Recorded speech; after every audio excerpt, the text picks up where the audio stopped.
के नाम की स्तुति प्रशंसा होवे। கர்த்தருடைய நாமத்துக்கு மகிமை உண்டாவதாக.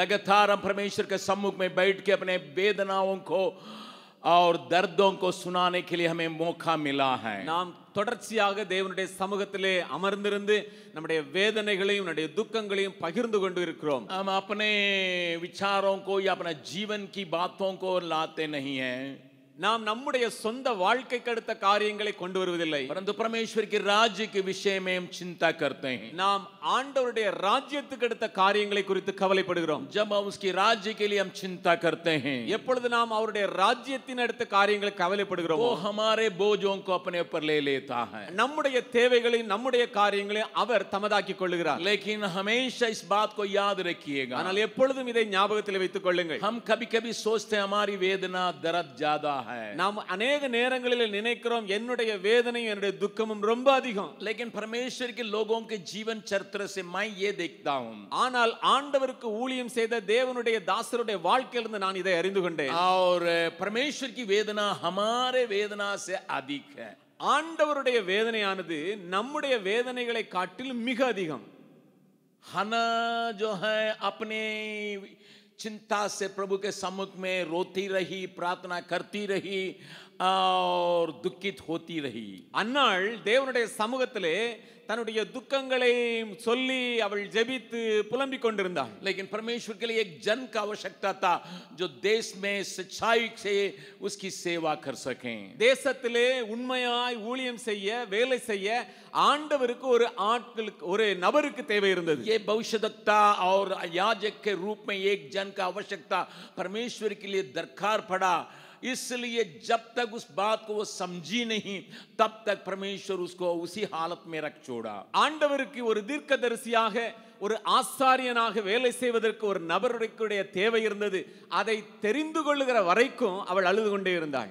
और लेकिन जिस दिन अपने को संपूर्ण तवर से प्रभु के हाथ में सौंप दी, என்றைக்கு அவள் முழுவதுமாக தன்னை தேவனுடைய கரத்திலே ஒப்புக் கொடுத்தாள், न केवल परमेश्वर ने अपनी आवश्यकताओं को उसके द्वारा पूरा किया परंतु उसकी आवश्यकता को 5 गुना बढ़ा के लौटाया। ஆண்டவர் தனக்கிருந்த தேவையை அங்கே பூர்த்தி செய்தது மாத்திரமல்ல, அவளுடைய தேவையை 5 மடங்காக தீர்த்து வைத்தார். इसलिए इन दिनों में कई बातों के लिए प्रार्थना करने के लिए आपको विवश किया गया है। எனவேதான் இன்றைய நாட்களிலே अनेक காரியங்களுக்காக ஜெபிப்பதற்காக உங்களை உற்சாகப்படுத்துகிறோம். खास करके परमेश्वर के राज्य के संबंध में அதிகமாக நாம் தேவனுடைய ராஜ்யத்தோடு இணைக்கப்பட்ட காரியம். हमारी प्रार्थना अगर परमेश्वर की मनसा के साथ मिल जाता है तब हम उसकी फल को प्राप्त करते हैं। எப்பொழுது நம்முடைய ஜெப விண்ணப்பங்கள் தேவ சித்தத்தோடு இணைக்கப்படுகிறதோ அப்பொழுது அதனுடைய பலன்களை நாம் பார்க்கிறோம். बाइबल साफ बतलाती है, हमें मालूम नहीं और परंतु पवित्र आत्मा सब जानता है। इसलिए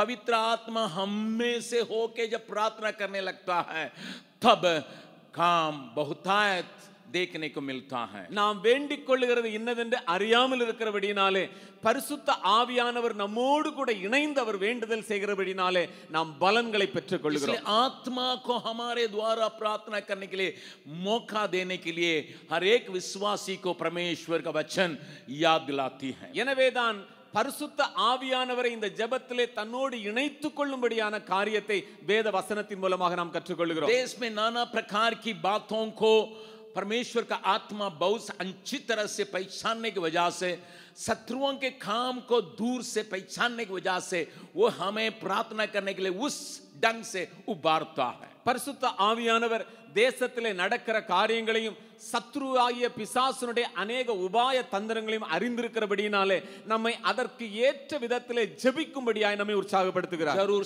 शत्रु नाना प्रकार की योजनाओं को रणनीतियों को बनाता है।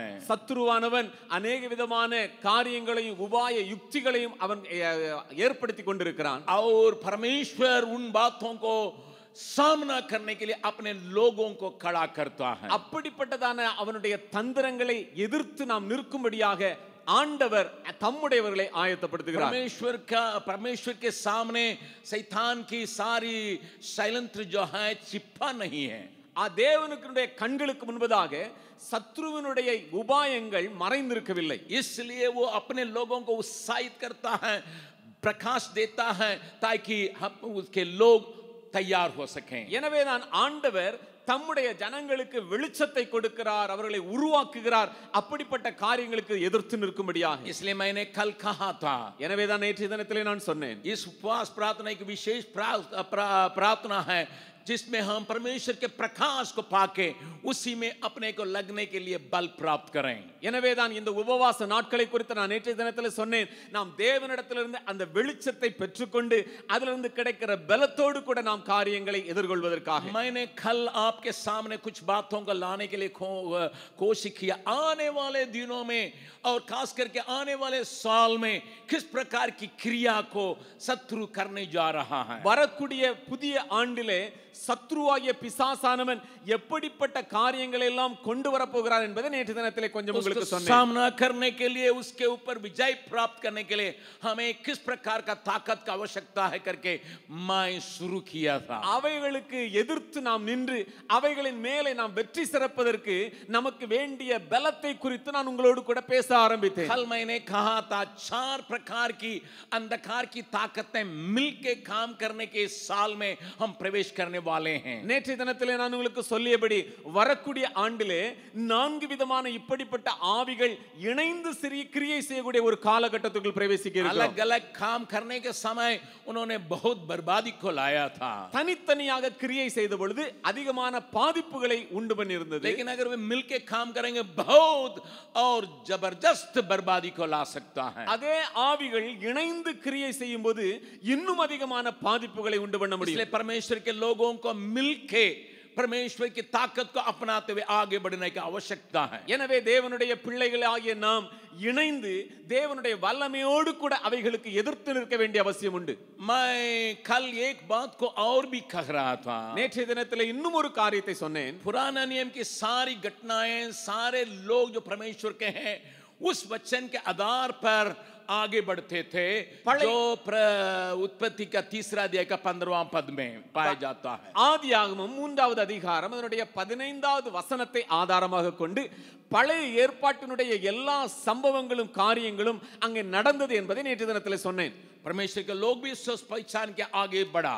अब ஆண்டவருடைய ஜனங்களும் அவைகளை அறிந்தவர்கள் முன்னேறினார்கள். वैसा नया नियम में रहने वाले हम भी आज उस वचन को जो मैंने दिखाया मत्ती रचित सुसमाचार 24 का 14 इस राज्य का सुसमाचार सारे जगत में सुनाया जाएगा तब अंत होगा करके उस वचन को मन में हमेशा रखने की आवश्यकता है. அப்படியே புதிய ஏற்பாட்டிலும் மத்தேயு எழுதின சுவிசேஷம் 24வது அதிகாரம் 14வது வசனத்திலே எழுதப்பட்டிருக்கிற காரியங்களை மனதிலே கொண்டு நாமும் இணைந்து முன்னேறும்படியாக நேற்று தினத்தில் சொன்னேன். और उस वचन के अनुसार अगर आप देखा जाएगा शैतान को मालूम है उसका राज्य का, उसका चाल का, उसका काम का सारी बातों का अंत उसी समय होगा जब उसका वचन सारे लोगों के ऊपर प्रचार किया जाएगा. எப்பொழுது இந்த வசனம் ஆண்டவருடைய சுவிசேஷம் எல்லா ஜனங்களுக்கும் பிரசங்கிக்கப்படுமோ அப்பொழுது சத்ருவாகிய பிசாசுடைய எல்லா விதமான கிரியைகளுக்கும் முடிவு உண்டாகும் என்பதை அறிந்திருக்கிறான். इसलिए कई बार शत्रु जो है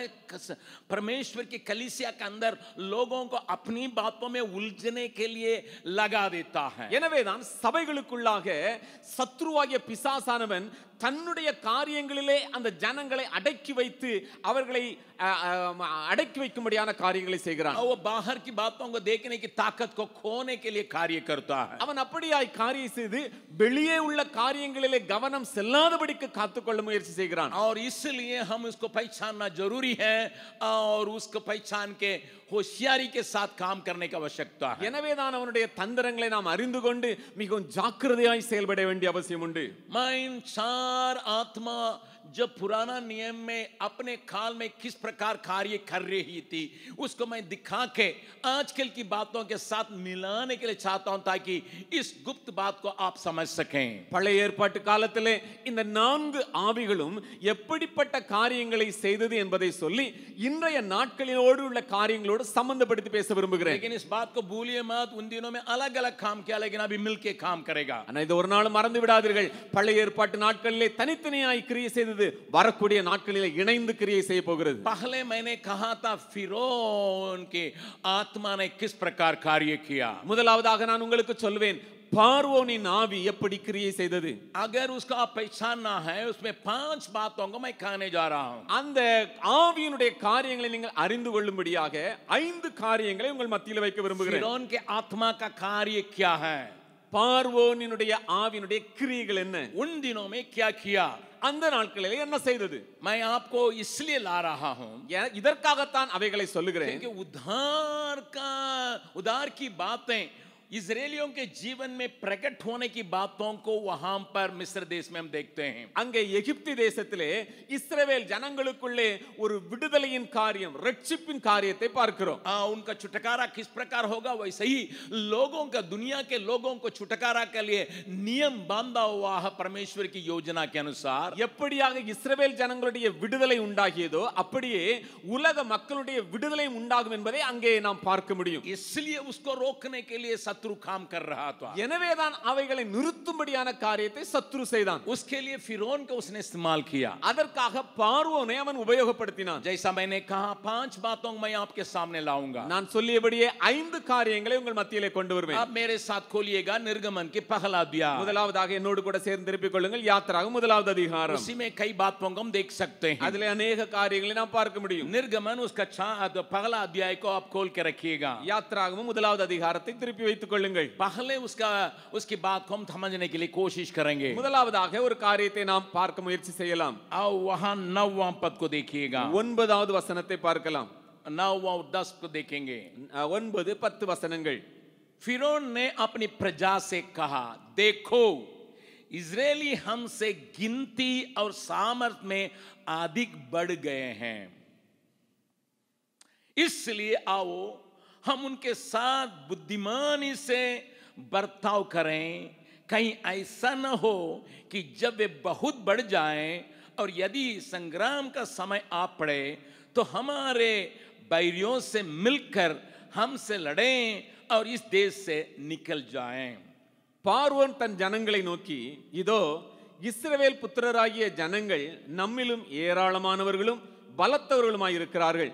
அவர்கள் பெருகாதபடிக்கும் ஒரு யுத்தம் உண்டானால் அவர்களும் நம்முடைய பகைஞரோடே கூடி நமக்கு விரோதமாய் யுத்தம் பண்ணி தேசத்தை விட்டு புறப்பட்டு போகாதபடிக்கும் நாம் அவர்களை குறித்து ஒரு உபாயம் பண்ண வேண்டும் என்றான். 9 और 10 पद एकदम सफाई से फिरौन की रणनीति बनने की नेव की बात को मेरे सामने लाता है. இந்த 9 10 வசனங்கள் பார்வோனினுடைய தந்திரமான அந்த காரியத்தை, வரைபடத்தை தெளிவாய் நமக்கு சொல்லுகிறது. 9वां पद को एक और बार देखिएगा. 9வது வசனத்தை இன்னொரு முறை பார்க்கலாம். उसकी चिंता क्या है, அவனுடைய கவலை என்ன.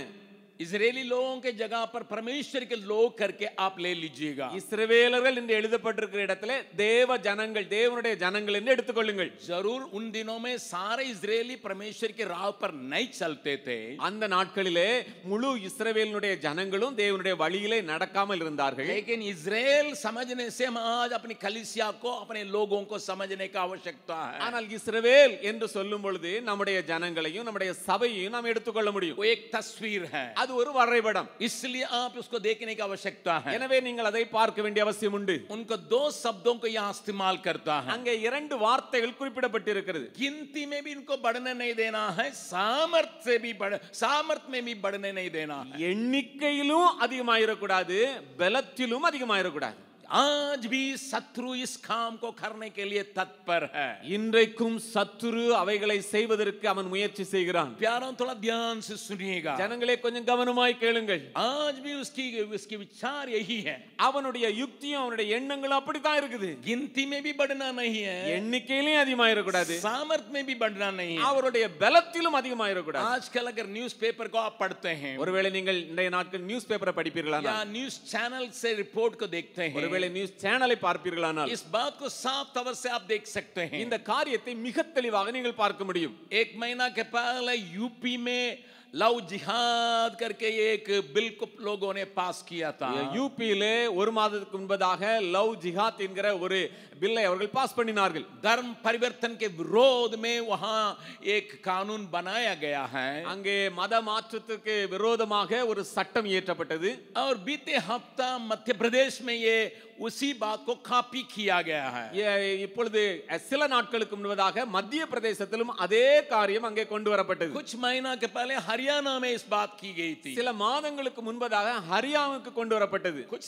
कुछ दिन पहले नेपाल में इस कानून बनाया गया था. சில ஆண்டுகளுக்கு முன்பதாக நேபாள் தேசத்திலே கொண்டு வரப்பட்டது. नेपाल में यहां तक लाया गया कि बपतिस्मा देने वाले का भी और उसको देखने के लिए जो खड़ा है उसको भी 5 साल का गिरफ्तारी होगी. நேபாள் தேசத்திலே இப்படியாய் கொண்டு வரப்பட்டது. ஞான ஸ்நானம் கொடுக்கிறவர்களும் அதை பார்த்து கொண்டிருக்கிறவர்களுக்கும் 5 ஆண்டுகள் சிறை தண்டனை.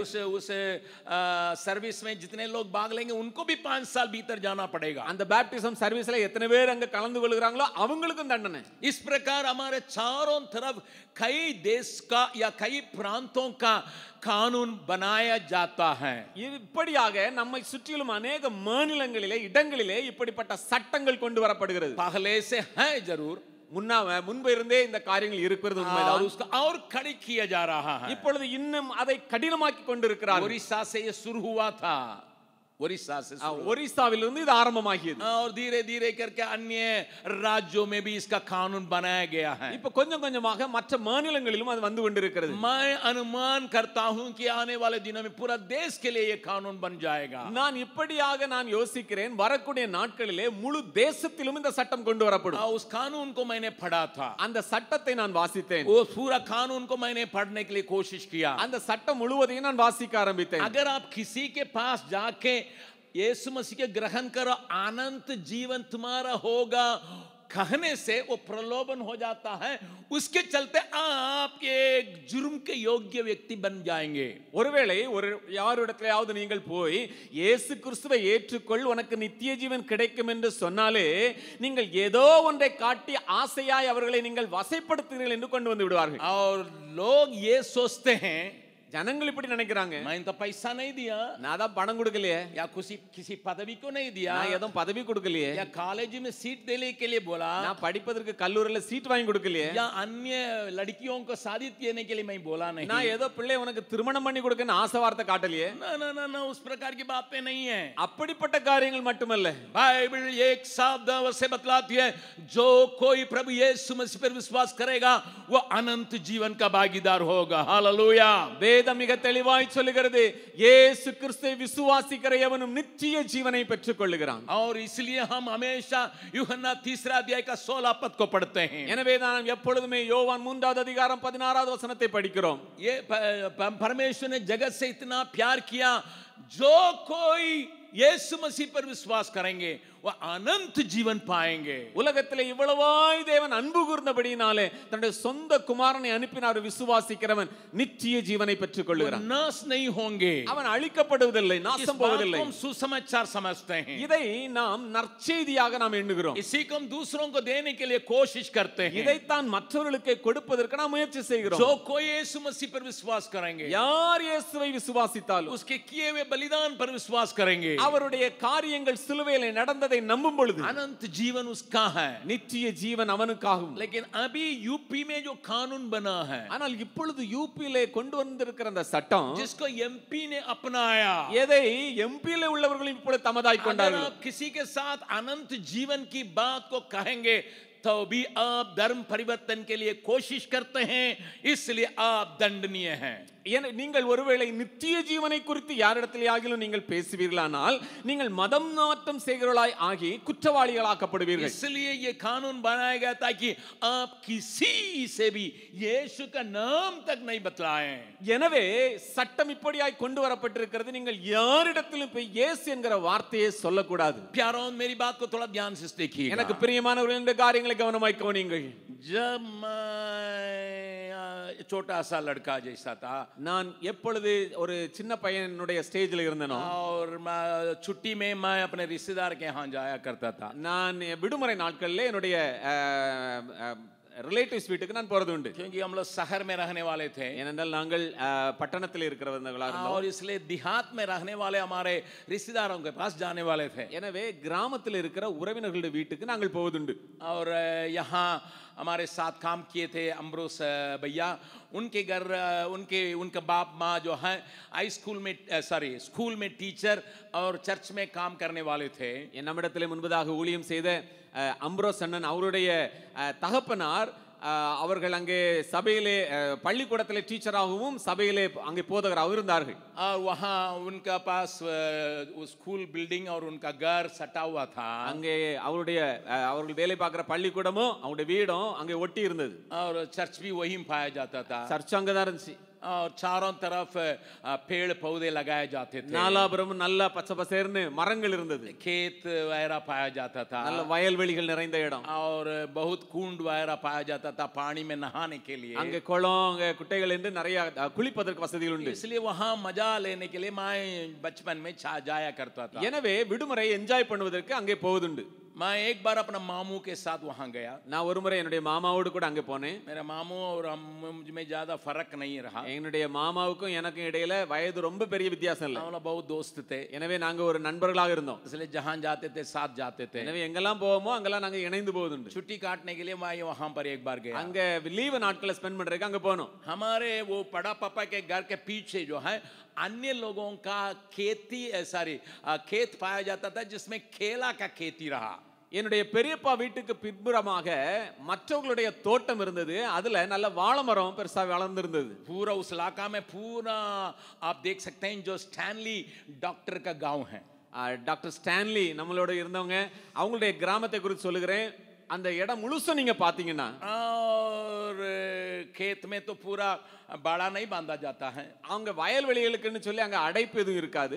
एक बार मेरा बड़ा पापा जो है बहुत बड़ा एक छुरी लाए थे. ஒரு முறை என்னுடைய பெரிய அப்பா ஒரு பெரிய கத்தி ஒண்ணு செஞ்சாங்க. लाए थे. பெரிய அருவா ஒண்ணு செஞ்சாங்க கொண்டு வந்தாங்க. वो रात को मछली काटने के लिए चले जाते हैं उसको ले जाके. அதை எடுத்து இரவுல மீன் பிடிக்கிறதுக்கு போவாங்க. और मैं उस छुरी के देखा. நான் அந்த பெரிய கத்தி அருவா மாதிரி இருந்ததை நான் பார்த்தேன். मुझे मैं हाथ में ले लिया. நான் கையில எடுத்தேன். ये कितना तेज है करके देखने के लिए चाहता था. நான் இது எவ்வளவு ஷார்ப்பா இருக்கு அப்படிங்கறத பார்க்கறத செக் பண்றதுக்கு விரும்பினேன். और अपना मामू और मेरे छोटे भाई बहनों को भी खड़ा कर दिया. நான் என்னுடைய மாமா அப்புறம் எனக்கு கீழே அப்படி சின்ன பிள்ளைங்களா இருந்தாங்களா அப்படி வரிசை நிப்பாட்டினேன். मैं दिखाने के लिए चाहता था अपना वीरता को. நான் எப்படி அருவாளை வச்சு நான் வீச போறேன்னு அதை காட்ட விரும்பினேன். कुछ बोल के एक एक पत्ता को काटते गया लगभग वो केला के खेती जो है सन्नाटा हो गया. அப்படியே நான் அவங்களுக்கு முன்பதாக காட்டுறதுக்கு வாழை இலையை வெட்டி வெட்டி வெட்டி வெட்டி வெட்டி கடைசில அந்த வாழை தோட்டமே ஒண்ணு இல்லாம எல்லாம் சுத்தமா போயிடுச்சு. मैं पेड़ को काटा नहीं. நான் மரத்தை வெட்டல. मैं केवल पत्ता को काटा था. நான் வெறும் இலையை தான் வெட்டி வெட்டி காட்டினேன். आपको मालूम है जरा सा ऐसा लगाने से तो पत्ता तो गिर जाता है. அதை வாடி வாடி வெட்டின உடனே அப்படி பழம் மாதிரி கீழே விழுந்துறாது. वे लोग छोटे लोग थाली बजाते थे. உடனே எனக்கு கீழே பார்த்துக்கிட்டு இருந்தவங்க எல்லாம் கை தட்டி என்ஜாய் பண்ணாங்க. और सब जगह में जाके काटता था. உடனே நான் இன்னும் உற்சாகமா எல்லா இடத்துலயும் போய் நான் வெட்ட मैं हीरो बन के बाहर आया. நான் ஒரு ஹீரோ மாதிரி வெளியே வந்தேன். जब बाहर आया तो 4-5 आदमी हल्ला करते हुए आया. நான் வெளியே வந்த உடனே 4-5 பேர் சத்தம் போட்டுக்கிட்டே வந்தாங்க. कहां है वो लड़का, எங்க அந்த பையன்? तो जो ताली बजाते थे वही लोग पकड़ के दिए. यही है. யாரெல்லாம் சுத்தி நின்னு கை தட்டினாங்களோ அவங்க இப்ப என்னை பிடிச்சு கொடுத்துட்டாங்க. இவன் தான். यही है दुनिया. இதான் உலகம். पहले ताली बजाएगा फिर साथ पकड़ के दे देगा. முதல்ல நல்லா கை தட்டுவாங்க அப்புறம் பிடிச்சு கொடுத்துருவாங்க. तो मुझसे उन्होंने कहा, அவங்க என்னிடத்துல சொன்னாங்க, तुम कहां का रहने वाला? நீ எங்க இருக்கிறவன்? कहां से आया? நீ எங்க இருந்து வந்திருக்க? भूत जैसा घुस गया हमारे गांव में. நீ பிசாசு மாதிரி எங்க கிராமத்துக்குள்ள பூந்திருக்க. मुझे समझ में नहीं आ रहा. எனக்கு புரியல, ஒண்ணும் புரியல. मैंने उनको देखा कि मैं शहर से आया हूँ. நான் மெல்ல சொன்னேன், நான் பட்டணத்துல இருந்து வந்திருக்கேன். हमारे शहर में खेत में नमक पैदा करते हैं. எங்களுடைய பட்டணத்துல வயல்ல உப்பை விளைய வைப்போம். नमक पैदा करते हैं. அங்க உப்பளம் தான் இருக்குது, உப்பு அதுல இருந்து விளையும். मैंने कहा मैं शहर से आया हूँ. நான் அப்படிப்பட்ட பட்டணத்துல இருந்து வந்திருக்கேன். इसलिए ना मूर्ख तुमको कुछ पता नहीं चलता है. ஏன் அதனால தான் முட்டாள், உனக்கு ஒண்ணும் புரியல. मैंने कहा मैं ऐसे ही खड़ा होकर बोल रहा हूँ, क्लास में मैं फर्स्ट रैंक आता हूँ. நான் கை கட்டிட்டு பவ்யமா சின்ன பையன்ல நான் சொன்னேன் நான் கிளாஸ்ல ஃபர்ஸ்ட் ரேங்க் வாங்குற பையன். बहुत फर्स्ट रैंक आता हूँ, நான் ஃபர்ஸ்ட் ரேங்க்ல வந்து வர்ற ஆளு. मुझे कोई मार नहीं गिरा सकता है, என்ன யாரும் அடிச்சு தள்ள முடியாது. हम उतना नंबर ले आने वाले हैं. நான் முத நம்பர் எடுக்கிற ஆளு. तुम क्लास में फर्स्ट रैंक लाते होगा, நீ எங்க இருந்து ஒன்னா ரேங்க் எடுக்கிற ஆளா இருக்கும். परंतु यहाँ की बातों को कुछ नहीं जानता. இங்க உள்ள காரியம் உனக்கு ஒண்ணுமே தெரியலையே. जितना पेड़ को तुमने बर्बाद किया, இவ்வளவு எல்லா மரத்தையும் எல்லாம் ஒண்ணு இல்லாம நாசமாக்கிட்ட. हमारा सारे नुकसान हो गया. எனக்கு எங்களுக்கு எல்லாமே ஒண்ணு இல்லாம எல்லாம் நாசமா போச்சு. मुझे कुछ भी समझ में नहीं आ रहा. எனக்கு ஒண்ணும் புரியல. मैंने कहा अंकल अंकल मैंने तो पेड़ को काटा नहीं है. நான் சொன்னேன் அங்கிள் அங்கிள் நான் தான் மரத்தை எதுவும் வெட்டலையே. तब उनको समझ में आया, ये लड़का को कुछ समझ में नहीं आया, न समझ के कारण ये कर दिया. அப்பொழுது அவங்க புரிஞ்சுக்கிட்டாங்க, ஓ இந்த பையனுக்கு வந்து புரியல, புரியாமலே இலதானே அப்படின்னு சொல்லி வெட்ட ஆரம்பிச்சிட்டான். और इसलिए उन्होंने बताया, அதுக்கப்புறம் அவங்க சொன்னாங்க, बेटा सुनो, மகனே கேளு, एक एक केला पत्ता के गुच्छा में ये गुच्छा हो जाता है, उसी बात जो है एक एक पत्ता के साथ जुड़ा हुआ है. அங்க அந்த மரத்தினுடைய ஒவ்வொரு காரியங்களும் வெளிவருகிற இலைகளோடு கூட இணைக்கப்பட்டிருக்கிறது. और जब वो फल देता है, அது எப்பொழுது அந்த வாழை கொலையை தள்ளுமோ, उसमें एक एक गुच्छा जो है जितना पत्ता पाया जाता है उसके अनुसार होता है. அதுல இருக்கிற ஒவ்வொரு சீப்பு அந்த வாழையினுடைய காரியங்கள் எல்லாம் ஒவ்வொரு இலையோடு இணைக்கப்பட்டிருக்கிறது. तुम तो काट के गिरा दिया, நீ எல்லாத்தையும் வெட்டி கீழே போட்டியே. इसका मतलब वहां केला का गुच्छा में 4-5 तो ही रहेगा. அங்க அந்த வாழை கொலையில பார்த்தா இனி ஒண்ணு இருக்காது, ஒரு 4-5 தான் இருக்கும். 20 होने की जगह पर 4 होगा.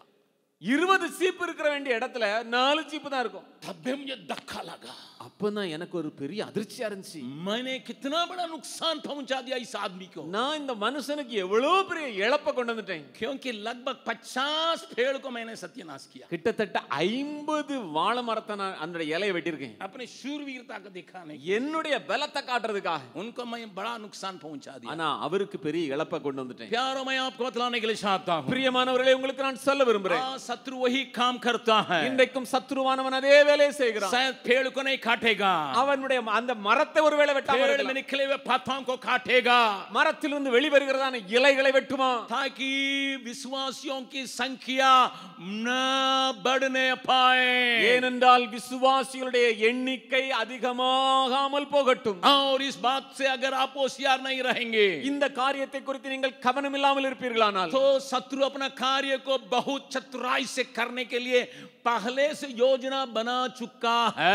சத்ருவாகிய பிசாசானவன் இவைகளை செய்யும்படியான திட்டங்களை அவன் ஏற்கனவே செய்ய ஆரம்பித்து விட்டான். मान लीजिए आप ये सेवक हैं, நீங்கள் ஒருவேளை ஊழியர்களா या இருக்கலாம், साधारण काम करने वाला परमेश्वर का एक सेवक है, சாதாரணமான வேலை செய்கிற ஒரு தேவனுடைய ஊழியனா இருக்கலாம். किसी आदमी से कह रहे हैं कि प्रभु यीशु मसीह पर विश्वास कीजिए, आपकी पाप की क्षमा होकर अनंत जीवन पाएंगे. நீங்கள் ஒரு இடத்துல சொல்லுகிறீர்கள், இயேசு கிறிஸ்துவை விசுவாசி, நீ பாவ மன்னிப்பை பெற்று நீ நித்திய ஜீவனை பெற்றுக் கொள்வாய். मान लीजिए किसी दुकान में बैठ के बातचीत करेंगे, நீங்கள் அவர்களோடு கூட உட்கார்ந்து பேசுகிறீர்கள், वहां पर आपको हथकड़ी लग जाएगा, அங்கே நீங்கள் கைதியாய் மாற்றப்படுவீர்கள். ये धर्म परिवर्तन करने के लिए कोशिश करता है करके कहा जाएगा, இவன் மதமாற்றம் செய்வதற்கு முயற்சி செய்கிறான் என்று குற்றம் சாட்டப்படுவீர்கள். आपके घर में खबर पहुंचने के पहले आप जेल खाना के अंदर रहेंगे. உங்களுடைய வீட்டுக்கு செய்தி போவதற்கு முன்பதாகவே நீங்கள் ஜெயிலிலே आप தள்ளப்படுவீர்கள். इस बात को थोड़ा कल्पना कीजिए, मैं डराने के लिए नहीं कहता, ये बात संभावना है, आने वाले दिनों में अनेक जगह में होने का संभावना है. இதை உங்களை பயமுறுத்துவதற்காக அல்ல, இதை கவனமாய் கேளுங்கள், வரக்கூடிய நாட்களில் இவைகள் அதிகமாய் நடக்க போகிறது. क्योंकि फिरौन ने उसी प्रकार की बात को कह रहा था. ஏனென்றால் பார்வோன் அதே விதமான காரியத்தை சொன்னான். एक और उदाहरण मैं आपको बतलाने के लिए चाहता हूं. இன்னும் ஒரு உதாரணத்தை உங்களுக்கு நான் சொல்லட்டும். जब मैं हाई स्कूल में पढ़ रहा था, फिर एक और बार छोटे बचपन में जो हुआ है उसको मैं आपको याद दिलाने के लिए चाहता हूं. மறுபடியும் என்னுடைய பள்ளி நாட்களில் நடந்த இன்னொரு சம்பவத்தை உங்களுக்கு சொல்ல விரும்புகிறேன். साधारण उदाहरणों को इसलिए दे रहा हूं यहां के साधारण से साधारण जवान लोग भी समझ सकें. நான் மிக மிக சாதாரணமான உதாரண உதாரணங்களை நான் சொல்வதனுடைய காரணம் இங்கே இருக்கிற வாலிப பிள்ளைகள் அவர்கள் எளிதாய் புரிந்து கொள்ளும்படியாக. और हमारे लोग जो परमेश्वर के वचन की बहुत गहराई से नहीं जानते उनसे बातचीत कर रहा हूं. நான் வசனத்தின் ஆழத்தை அதிகமாய் அறிந்திருக்கிறவர்களோடு நான் பேசிக் கொண்டிருக்கிறேன். इसलिए इन बातों पर थोड़ा ध्यान दीजिए. எனவே இந்த காரியத்தை கொஞ்சம் கவனமாய் கேளுங்கள். हम लोग खेलने के लिए अपना दोस्त के यहाँ जाते थे दोपहर के समय में. நாங்கள் மதிய வேளைகளிலே எங்களுடைய நண்பருடைய வீட்டுக்கு நாங்கள் விளையாடுவதற்கு போவதுண்டு. उनका एक बहुत बड़ा गोडाउन रहा. அங்கே அவர்களுக்கு ஒரு பெரிய கோடவுன் இருந்தது. वहां वो पोल्ट्री फार्म को भी रखते थे. அவர்கள் அங்கே मुर्गी फार्म, मुर्गा, கோழி பண்ணை அங்கே வைத்திருந்தார்கள். वो मुर्गी फार्म में उन दिनों में ये ब्रायलर वगैरह नहीं जानते थे लोग. அங்கே அந்த நாட்களில் இந்த பிராய்லர் கோழி எல்லாம் கிடையாது. लगान नाम करके एक मोटा एक मुर्गी पाया जाता है, लाल रंग का होता है. அங்கே லகான் என்று சொல்லக்கூடியதான பெரிய சைஸ்ல உள்ள கோழி அங்கே வளர்க்கப்பட்டது.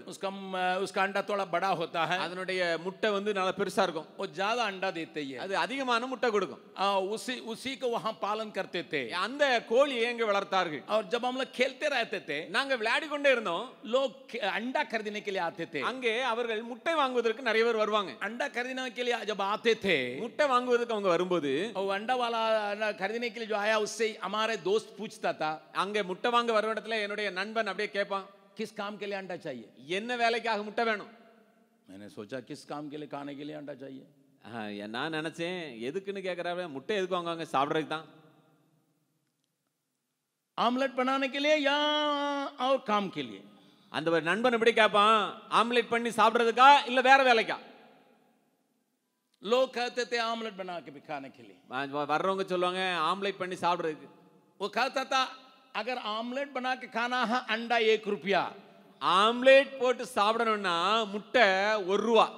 अन्य काम के लिए, इसका मतलब किसी मुर्गी के साथ बैठाने के लिए, मुर्गी के बैठाने के लिए आप अंडा करेंगे 2 रुपया. அடை வைக்கிறதுக்காக ஒருவேளை முட்டை கருதுனீங்கன்னா வாங்குனீங்கன்னா முட்டை விலை 2 ரூபா. क्योंकि उस अंडा को ले जाके लोग जो है अपने घर के अंडा को मुर्गी के प्यास बैठा देते हैं, उससे उनके लिए वो बच्चा पैदा कर सके. ஏனென்றால் முட்டையை நிறைய வாங்கி தாங்கடத்தில் இருக்கிற கோழியோட அடை காக்கிறதுக்காக வைக்கும்போது நிறைய கோழி குஞ்சு வரும்.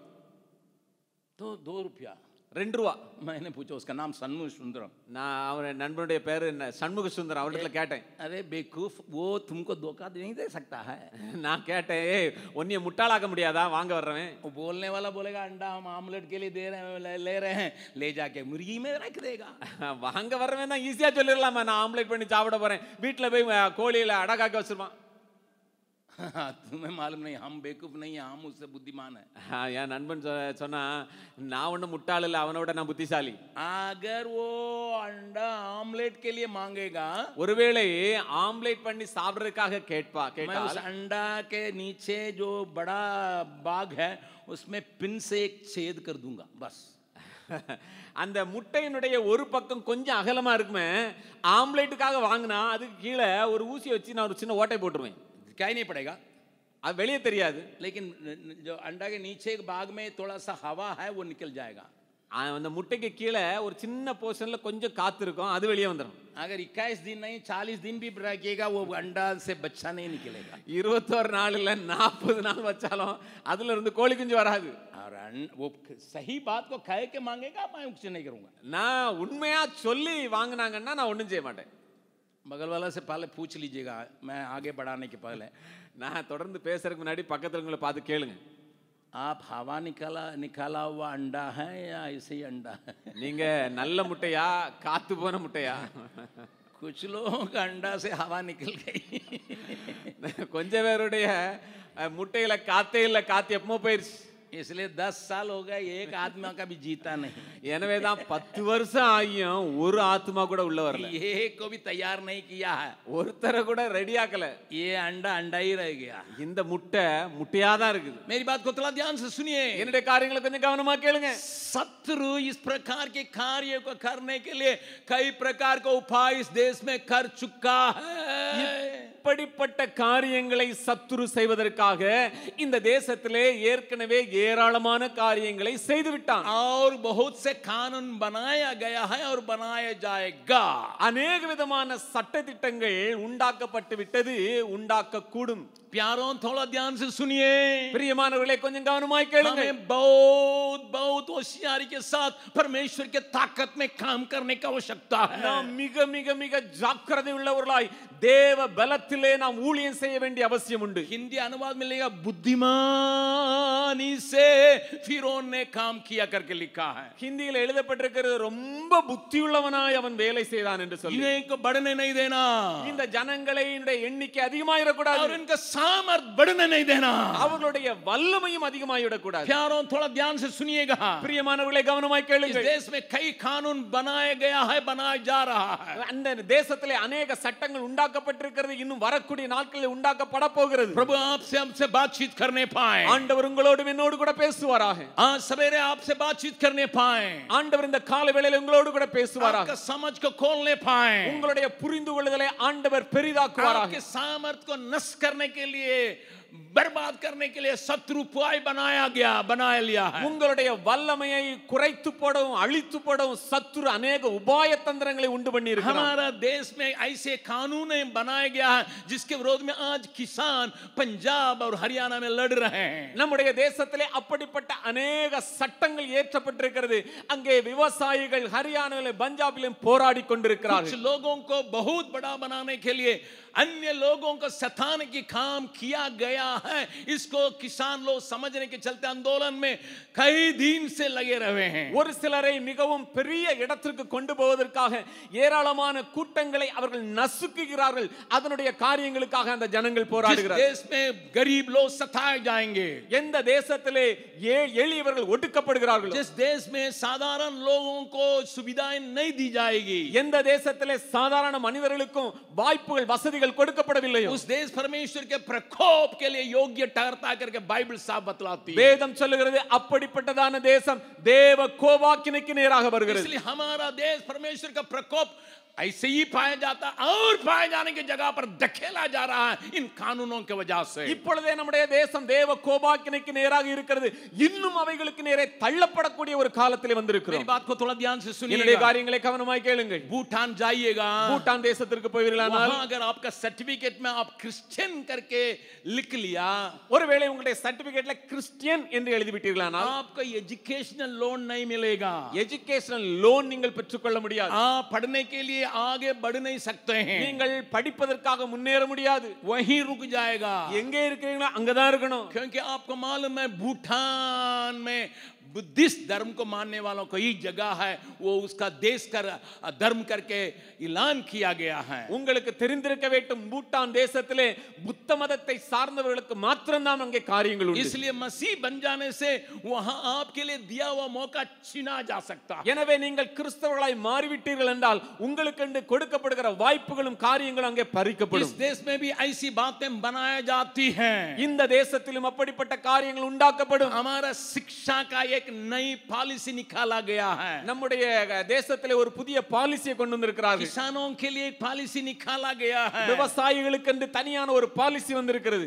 आगे चलते चलते இன்னும் நாம் தொடர்ந்து போகும் பொழுது किसान उन कंपनियों से ही बीज को ले सकता है. இப்படிப்பட்ட விவசாயிகள் குறிப்பிட்ட அந்த கம்பெனியில் இருந்து தான் அவைகள் விதைகளை வாங்க வேண்டும். कंपनी वालों के द्वारा ही वो बीज दिया जाएगा. அந்த கம்பெனியின் மூலமாகத்தான் அவர்களுக்கு விதைப்பதற்கு விதைகள் கொடுக்கப்படும். अगर नहीं वो खेती बाड़ी नहीं कर सकेंगे. அப்படி இல்லாவிட்டால் அவர்கள் விவசாயம் செய்ய முடியாது. इसके विस्तारन रूप में बतलाने के लिए यहाँ जगह नहीं है. அதை நான் விவரமாய் சொல்வதற்கு எனக்கு நேரம் இல்லை. इसका मतलब यही है, அதனுடைய அர்த்தம் இதுதான். वो बीज एक बार बढ़ेगा, அந்த விதை ஒரு தடவை தான் முளைத்து பலன் கொடுக்கும். उसी में से बीज निकाल के फिर नहीं लगा सकते.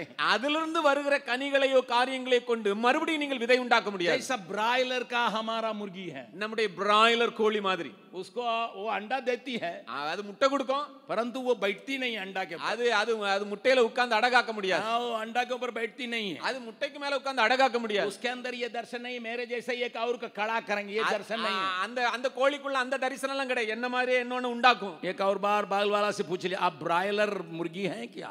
நீங்க பக்கத்துல உள்ளவங்கள பார்த்து என்ன கேக்குறீங்க, நீங்க பிராய்லர் கோழியா? खाएंगे सोएंगे, खाएंगे सोएंगे, खाएंगे सोएंगे, காயங்க சோயங்க காயங்க சோயங்க, फिर कटा जाएंगे, அப்புறம் வெட்ட விட்டுறோம், KFC बन जाएंगे. அப்புறம் KFC. ध्यान से सुनिए, கவனமா கேளுங்க. इस प्रकार के लोगों को तैयार करने की बात पे इन कानूनों के द्वारा निकाला गया है और निकलेगा. இப்படிப்பட்டவர்களை உருவாக்குவதற்கான சட்டங்கள் இயற்றப்பட்டாகிவிட்டது, இன்னும் அது இயற்றப்படும். मैं इन सारी बातों को पॉलिटिकल ढंग से मैं बोलने के लिए तैयार नहीं हूं. இதை நான் அரசியல் ரீதியிலே நான் சொல்வதற்கு ஆயத்தமா இல்லை. परंतु जो इन कानूनों को अच्छी तरह से जांच पड़ताल करते हैं उन सारे लोगों को इसकी पीछे की रणनीति मालूम है. ஆனால் யாரெல்லாம் இந்த சட்ட திட்டங்களை காரியங்களை நன்றாக அறிந்திருக்கிறார்களோ இந்த சட்டத்திற்கு பின்னால் இருக்கிறதான காரியங்களை அறிந்திருக்கிறார்கள். नजदीक में हमारा क्रिश्चियन मेडिकल कॉलेज में जो पहले साधारण से एक गरीब विश्वासी के बच्चे भी परीक्षा में पास करके बाहर डॉक्टर बन सकता था, वो बातें खटा जाता. நம்முடைய கிறிஸ்டியன் மெடிக்கல் காலேஜ்ல ஒரு சாதாரணமான நிலைமையிலிருந்து வருகிற பிள்ளைகளும் படித்து அவர்கள் டாக்டராக முடியும் என்கிற காரியம் இப்பொழுது கொஞ்சம் கொஞ்சமாக அங்கே வெட்டப்படுகிறது. गरीब लोगों के बीच में सेवा करने के लिए अर्पित डॉक्टर लोगों की संख्या खत्म किया जा रहा है. ஏழை ஜனங்களுக்கு மத்தியிலே வேலை செய்வதற்கும் ஊழியம் செய்வதற்குமான டாக்டருடைய எண்ணிக்கை குறைக்கப்படுகிறது. इसका मतलब आप मसीह को ग्रहण करके उसका अभ्यास करने के लिए कोशिश करेंगे, आपके आने वाले पीढ़ी के लिए बहुत बड़ा खतरा बैठाया गया है. எனவே நீங்கள் இயேசுவை ஏற்றுக்கொண்டு ஊழியம் செய்வீர்களானால் உங்களுக்கு பின்வருகிறதான சந்ததிகளுக்கு நீங்கள் ஒரு பெரிய பாதிப்பை உண்டு பண்ண முடியும். केवल ऊंचे कोटि के लोग उन बातों को सपना भी कर सकते हैं. அவர்கள் மிகவும் மேலே இருக்கிற மேன்மையான இடத்துல இருக்கிறவர்கள் மாத்திரமே அப்படிப்பட்ட உயர்ந்த நிலைகளுக்கான கனவுகளை காண முடியும். और उस प्रकार पैसा रखने वाले ही इसको प्राप्त कर सकते हैं. இப்படி பணத்தை வைத்திருக்கிறவர்கள் மாத்திரம்தான் இந்த காரியங்களை பெற்றுக்கொள்ள முடியும். अन्य लोगों के लिए वहां जगह ही नहीं रहेगा. மற்றவர்களுக்காக அங்கே எந்த இடமும் இருக்க போவதில்லை. क्योंकि उसका ताकत को काटना है. ஏனென்றால் அவனுடைய பலத்தை வெட்டணும். क्योंकि मसीह लोगों की सेवकाई के चलते हैं. ஏனென்றால் கிறிஸ்தவருடைய ஊழியத்தின் நிமித்தமாக कई लोग ऊंचे स्थान में चले आए हैं. அநேகர் உயர்வான இடத்திற்கு வந்திருக்கிறார்கள். शायद आपको इसके बारे में मालूम होता होगा. உங்களுக்கு இந்த காரியங்களை குறித்து தெரிந்திருக்கும். हमारे पोलियो होम में एक लड़की पढ़ती थी. நம்முடைய போலியோ ஹோம்ல ஒரு பிள்ளை படித்தார். रीमा नाम करके. ரீமா என்கிறதான பிள்ளை. माँ बाप उसको त्याग दिए. அம்மா அப்பா அவளை விட்டு விட்டார்கள். क्योंकि इसको कुछ करने के लिए ताकत नहीं है. ஏனென்றால் அவள் ஏதாகிலும் செய்வதற்கு இடத்துல பலன் இல்லை. और ये पोलियो ग्रस्त है. அவள் போலியோவினால் பாதிக்கப்பட்ட हमारे लिए बोझ है. அவர்கள் நினைத்தார்கள் நமக்கு இது ஒரு பெரிய பாரம். जिंदगी भर ये बोझ है. இவன் பிள்ளை எனக்கு என்று பெரிய பாரம். इसलिए माँ बाप का प्यार नहीं मिला. எனவே அம்மா அப்பாவுடைய அன்பு கிடைக்கல. आसपास के लोगों के प्यार नहीं मिला. அருகாமையில் இருந்தவருடைய அன்பு கிடைக்கல. लेकिन मैं परमेश्वर का धन्यवाद देता हूं. நான் ஆண்டவருக்கு நன்றி செலுத்துகிறேன். हमारे लोगों की मदद के चलते நம்முடைய ஜனங்களுடைய உதவி நிமித்தமாக उस रीमा को हमारा पोलियो होम दया सागर में ले आया गया. நாம் நம்முடைய தயா சாகர்ல அந்த போலியோ பிள்ளைகளுடைய விடுதலை கொண்டு வந்தோம். यहां पर उसको ऑपरेशन होके दोनों पैर को सीधा करके चलने के लिए हम लोगों ने ताकत लगाया. அவளுக்கு ஆபரேஷன் நடந்தது. அவளுடைய கால்களை நாம் பலப்படுத்தி அவள் இரண்டு காலாலில் நிற்கவும் நடக்கவும் பண்ணினோம். अच्छा पढ़ने के चलते उसको पॉलिटेक्निक में और जीटीसी में करने के बाद पॉलिटेक्निक में लिए थे. அவளுடைய கல்வி முடிந்து நம்முடைய ஜிடிசில ட்ரெய்னிங் முடித்த பிற்பாடு பாலிடெக்னிக்கலை நாம் சேர்த்தோம். पॉलिटेक्निक में इंजीनियरिंग पास करने के बाद அங்கே இன்ஜினியரிங் பாஸ் பண்ணின பிற்பாடு आज पीडब्ल्यू डिपार्टमेंट में एक इंजीनियर बन के इस महीना में उसको अपॉइंटमेंट हुआ. இன்றைக்கு நம்முடைய பிடபிள்யூ டிபார்ட்மென்ட்ல ஒரு இன்ஜினியராக அவள் இணைந்திருக்கிறார். இந்த மாதத்திலிருந்து அவள் வேலையை ஆரம்பிப்பார். ताली बजा के परमेश्वर का धन्यवाद करें. கரங்களை தட்டி ஆண்டவருக்கு நன்றி செலுத்தலாம். ये साधारण फेंकी हुई लड़की को उठा ऊंचे स्थान में रखने के लिए परमेश्वर का प्यार ने हम लोग में काम किया. हम लोग मिलके इस काम को कर सके. வீசி எறியப்பட்ட இந்த பிள்ளையை இவ்வளவு உயர்வான இடத்திலே கொண்டு வருவதற்கு தேவன் நம்முடைய கரத்தை பலப்படுத்தினார். इसको किसने काम किया? அவர் ஆண்டவர் உதவி செய்தார். कौन पीछे काम किया? அவளுக்கு பின்பாக யார் வேலை செய்தது? इन बातों के लिए अगर जगह नहीं रहेगा आपका भले काम को भी लोग ठट्ठा में उड़ाएंगे. இப்படிப்பட்ட காரியங்களை யார் நினைத்து பார்க்க மாட்டார்கள். அதற்கு விரோதமாய் பேசுவார்கள். क्योंकि फिरौन चाहता है इसकी संख्या बढ़ना नहीं है, इसकी सामर्थ बढ़ना नहीं है. எனவே தான் பார்வோனும் யோசித்தான் இவருடைய எண்ணிக்கையும் அதிகமாக கூடாது, பலனும் அதிகமாக கூடாது. प्रभु के नाम की स्तुति प्रशंसा हो. கர்த்தருடைய நாமத்துக்கு மகிமை உண்டாவதாக. ये कलीसिया में पाया जा सकता है. இது சபையிலே உண்டாக முடியும். संस्थाओं में पाया जा सकता है. ஸ்தாபனத்திலே உண்டாக முடியும். ये परिवार में पाया जा सकता है. குடும்பத்திலே நடக்க முடியும். हमारा देश में पाया जा सकता நம்முடைய है। தேசத்திலும் நடக்க मैं முடியும். केवल देश की बात को आपके सामने रखा था, நான் வெறுமனே தேசத்தின் காரியங்களை சொல்லுகிறேன். ये हमारे बीच में भी पाया जा सकता है। இது நமக்குள்ளேயும் நடக்க முடியும். इसको बढ़ने नहीं देना है, இவனை மேல வர इसको விடக்கூடாது. बढ़ने नहीं देना है, இவனை அதிகமா முன்னேற इसको விடக்கூடாது. दबा देना இவனை है, மிகவும் அழுத்தணும். इसके लिए कुछ भी करो। எதற்காக எதை வேணாலும் செய். प्यारों, थोड़ा ध्यान से सुनिए। பிரியமானவர்களே கொஞ்சம் கவனமா கேளுங்க. जहां कहीं इस प्रकार का आत्मा काम कर रही है, எங்கெல்லாம் இப்படிப்பட்ட ஆவி கிரியை செய்கிறதோ आप समझ लीजिए फिरौन का आत्मा कार्य रखता है। நீங்கள் புரிந்து கொள்ளுங்கள், பார்வோனின் ஆவி और लोगों की बातों को आगे बढ़ने की बातों को रोकने के लिए कोशिश करने वाली सारी आत्माएं इसी डंक का है। மற்றவர்களை முன்னேற விடாதபடிக்கு அவர்களை தடை செய்கிற எல்லா காரியங்களுக்கு பின்பதாக பார்வோனின் ஆவி உள்ளது. अगर आप निर्गमन का पहला अध्याय का पढ़िएगा, ஒருவேளை நீங்கள் யாத்ராமத்தின் முதலாவது அதிகாரத்தை வாசிப்பீர்களா, इसलिए उनको काम में फंसाया, அவர்களை வேலையிலே அமிழ்த்தினான். उनके जीवन को एकदम कठोर कर दिया, कड़वापन का कर दिया, அவருடைய ஜீவியத்தை மிகவும் கசப்பாக்கினான். 14 पद को पढ़िएगा, 14வது வசனத்தை பார்க்கலாம். 13 और 14 पद को पढ़िएगा। 13 14வது வசனம். तो भी मिस्रियों ने इजरायलियों से कठोरता के साथ सेवकाई करवाई और उनके जीवन को गारे, ईंट और खेती के बांधी बांधी के काम की कठिन सेवा से दुखी कर डाला। जिस किसी काम में वे उनसे सेवा करवाते थे उसमें वे कठोरता का व्यवहार करते थे। எகிப்தியர் இஸ்ரவேல் புத்திரரை கொடுமையாய் வேலை வாங்கினார்கள். அவர்களுக்கு அவர்கள் ஜீவனையும் கசப்பாக்கினார்கள். அவர்களை கொண்டு செய்வித்த மற்ற எல்லா வேலைகளிலும் அவர்களை கொடுமையாய் நடத்தினார்கள். सताने का काम शुरू किए, அவர்களை கடுமையாய் நடத்தி துன்பப்படுத்தினார்கள். जितना सता सकते हैं उतना सताए हैं। எவ்வளவு துன்பப்படுத்தணுமோ அவ்வளவு கொடுமையா நடத்தினாங்க. जीवन उब जाता था, அவருடைய ஜீவனமே கசந்து போயிடுச்சு. खुशी निकली जाती थी, அவருடைய அங்க சந்தோஷம்லாம் ஒண்ணுலாம் போயிடுச்சு. ताकत चुराया जाता था, அவருடைய பலனெல்லாம் போயிடுச்சு. उनकी खूबियां मिटाया जाता था। அவருடைய திறமைகள் எல்லாம் அழிக்கப்பட்டது. बढ़ना नहीं है, அதிகமாக கூடாது எண்ணிக்கையில. ये बढ़ना नहीं है, இவருடைய எண்ணிக்கையில அதிகமாக கூடாது. सामर्थ बढ़ना नहीं है। இவருடைய வல்லமையில அதிகமாக கூடாது. प्यारा, थोड़ा ध्यान से सुनिएगा। பிரியமானவர்களே கவனமாய் கேளுங்கள். मैं कई बातों को देखता हूं, इसके पीछे की बातों को मैं समझता हूं, इसलिए मैं आपसे इस बात को चिल्ला के कहता हूं। अनेक காரியங்களை பார்க்கிறேன், அவைகளுக்கு பின்புறமாக இருக்கிற ஆவிகளை பார்க்கிறேன். எனவே தான் நான் கதறுகிறேன். प्रभु के नाम की स्तुति प्रशंसा होवे, கர்த்தருடைய நாமத்துக்கு மகிமை உண்டாவதாக. परमेश्वर हमसे बातचीत करने पाए, ஆண்டவர் நம்மோடு கூட பேசுவாராக. वातावरण खराब होते जा रहा है, நம்முடைய இருக்கிற சூழல் மிகவும் கெட்டுக்கொண்டே போகிறது. उसी समय परमेश्वर ने मूसा को भेजा था। அந்த நேரத்தில் ஆண்டவர் மோசே அனுப்பினார். मूसा जाके फिरौन से कहा, मेरे लोगों को परमेश्वर की आराधना करने के लिए विदा करो। மோசே பார்வோனிடத்திலே போய் சொல்கிறான், என்னுடைய ஜனங்களை தேவனுக்கு ஆராதனை செய்ய அனுப்பிவிடு. फिरौन कहता, वो कौन है मैं नहीं जानता। பார்வோன் சொல்றான், அவர் யார் எனக்கு தெரியாது. वो मिस्र देश का नहीं है, அது எகிப்து தேசத்துல உள்ள ஆள் இல்ல. वो मिस्र देश का नहीं है, या विदेशी देवता को அந்த கடவுள் எகிப்து தேசத்தின் கடவுள் இல்ல, அது வெளிநாட்டு கடவுள். ये विदेशी देश में से आया हुआ हम लोग को नहीं चाहिए। வெளிநாட்டு கடவுள் எனக்கு வேண்டாம். अरे वही एक ही परमेश्वर है जिसने आकाश और पृथ्वी बनाया। அதேதான் ஒரே ஆண்டவர் யா வானத்தையும் பூமியையும் சிருஷ்டித்தவர். उसका आराधना करने के लिए मैं बुलाहट है, அவரை ஆராதனை செய்வதற்கு எங்களுக்கு அழைப்பு உண்டு. उसके लिए हम सृजे गए हैं, அவருக்காக நாங்கள் உண்டாக்கப்பட்டிருக்கிறோம். हमें आराधना करना है। நாங்கள் அவருக்கு ஆராதனை செய்யணும். बातों को थोड़ा ध्यान से सुनिएगा, காரியங்களை கவனமா கேளுங்க. 8वां अध्याय को खोलिएगा, 8வது அதிகாரத்தை திருப்புங்க. निर्गमन 8वां अध्याय யாத்ராகமம் 8வது அதிகாரம் और 20वां पद को पढ़िएगा। 20வது வசனத்தை வாசிக்கலாம். फिर यहोवा ने मूसा से कहा, बिहान को तड़के उठकर फिरौन के सामने खड़ा होना, वो तो जल की ओर आएगा और उससे कहना, यहोवा तुझसे ये कहता है कि मेरी प्रजा के लोगों को जाने दे। அப்பொழுது கர்த்தர் மோசேயை நோக்கி, நாளை அதிகாலமே நீ எழுந்து போய் பார்வோன் நதிக்கு புறப்பட்டு வரும்போது அவனுக்கு முன்பதாக நின்று எனக்கு ஆராதனை செய்யும்படி என் ஜனங்களை போகவிடு. अगर 8 अध्याय से आगे पढ़िएगा, ஒருவேளை 8வது அதிகாரத்திலிருந்து தொடர்ந்து வாசிப்பீர்களானால், फिरौन का मैं समय नहीं होने के चलते मैं संक्षेप में लाता हूं, நான் மிக சுருக்கமாக நான் இதை சொல்லி முடிக்கிறேன். और जहां पर फिरौन कहता है, எங்கே பார்வோன் சொல்லுகிறான், अरे यहीं पर இங்கே இங்கே இங்கே ஆராதனை செய்யுங்க, काम भी क्या कर लो, ये भी कर लो, இங்கே வேலையும் செய்யுங்க, ஆராதனை செய்யுங்க.